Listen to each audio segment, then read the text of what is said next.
Çinə aid xüsusiyyətləri müəyyən edin.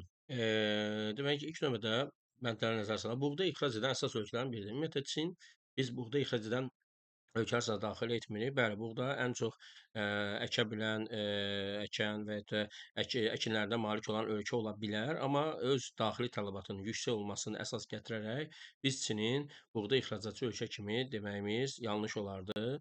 İnsan inkişaf indeksi çox yüksəkdir. Xeyr, biz insan inkişaf indeksi dediyimiz kimi bu ölkədə əhalinin çox olması hədsiz dərəcədə həm ümumi göstəricinin, həm də insanın yaşayış səviyyəsinin nisbətən daha aşağı olmasına görə biz Çini insan inkişaf indeksi yüksəkdir deməyimiz, yanlış olardı. Ölkənin qərb hissəsi bəli, əsasən dağlıq və səhralardan təşkil olunub. Ona görə də bu ərazi əsasən heyvanların inkişafına görə seçilir. Bəli, bu bənd doğrudur. Metallurgiya maşınqəbər müəssisələri ölkənin əsasən şərqində bəli, daha çox bu sahələr şərqdə inkişaf etdirilir. Kənd təsərrüfatı məhsullarının istehsalının həcminin çox olması da bəli, bayaq da səsləndirdiyimiz kimi əhalisinin çox olması onun istehsal həcmində daha çox olmasına səbəb olur.